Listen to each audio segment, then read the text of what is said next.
ఒక పిల్లవాడిని మనము స్కూల్కి పంపిస్తున్నాం, స్కూల్కి వెళ్తున్నప్పుడు ఒకే క్లాస్లో 4-5 సంవత్సరాలు చదువుతున్నాడు అనుకుందాం. ఒకే క్లాస్లో 4-5 సంవత్సరాలు చదువుతున్నాడు అంటే అర్థం ఏంటి? ఆ పిల్లవానికి చదువు పట్ల శ్రద్ధ లేకపోవడం వలన అదే క్లాసు మళ్ళీ చదువుతూ ఉన్నాడు.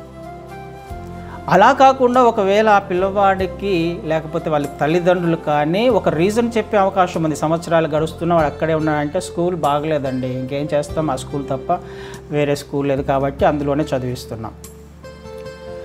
లేకపోతే టీచర్ సరిగా పాఠాలు చెప్పట్లా, టీచర్ మంచివాడు కాదు, రెగ్యులర్గా రావట్లా, రీజన్స్ చెప్పడం.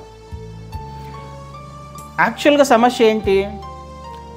4-5 సంవత్సరాలు ఒకే క్లాస్లో చదువుతున్నాడు అని అంటే శ్రద్ధ ఉన్నప్పుడు ఆటోమేటిక్గా నెక్స్ట్ లెవెల్లోకి వెళ్తాం. రీజన్స్ చెప్పడానికి అక్కడ అవకాశం లేదు.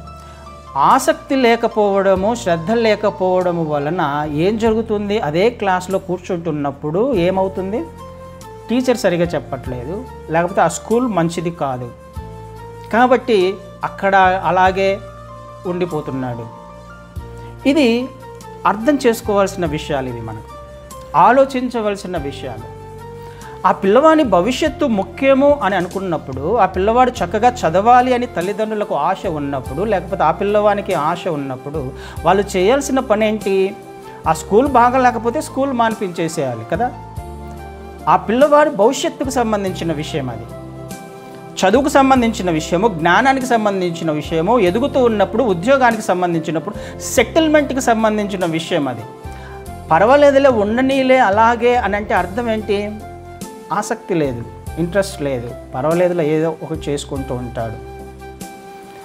ఈ విషయాలలో పర్వాలేదులే అని అనుకోవచ్చు, ఇవన్నీ జనరల్ స్టేట్మెంట్స్ కావచ్చు, ఏదో ఒకటి చేసుకుంటూ బ్రతకొచ్చేమో. కానీ ఒక విషయంలో పర్వాలేదులే అని అనుకోవడానికి వీల్లేదు. ఆత్మీయత విషయంలో పర్వాలేదులే అని అనుకోవడానికి వీల్లేదు. అవన్నీ పర్వాలేదులే అని అనుకోవచ్చేమో. నా సంవత్సరం గడిచిపోతుంది అని అంటే, నా ఆత్మీయతలో నేను ఎదగలేకపోతున్నాను అని అంటే పర్వాలేదులే అని అనుకోవడానికి వీల్లేదు. నేను ఎదగలేకపోతున్నాను అని అంటే ఒక రీజన్స్ చూపించడానికి వీల్లేదు. సంఘం బాగలేదు, పాస్టర్ బాగలేదు, బోధకుడు బాగలేడు, సరిగా చెప్పట్లేదు అనే రీజన్స్ ఒకవేళ మన నుంచి వస్తున్నాయి అని అంటే అది ఆ పిల్లవాడు చెప్పిన రీజన్స్ మాదిరే ఉంటాయి. ఎంతవరకు కరెక్టో ప్రతి ఒక్కరము ఆలోచన చేసుకోవాల్సిన అవసరం ఖచ్చితంగా ఉంది. ఎందుకు?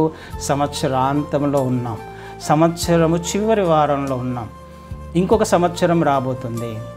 ఈ సంవత్సరాన్ని గడిచిన 12 నెలలను గమనించినట్లయితే నా ఆత్మీయ స్థితి ఎలా ఉంది? పోయిన సంవత్సరానికి ఈ సంవత్సరానికి, గడిచిన సంవత్సరాలలో ఈ సంవత్సరాలలో నా ఆత్మీయ స్థితి ఎదగకుండా అలాగే ఉంది అని అంటే అదే క్లాస్ చదువుతున్నాను అని అర్థం, అక్కడే ఉండిపోయాను అని అర్థం.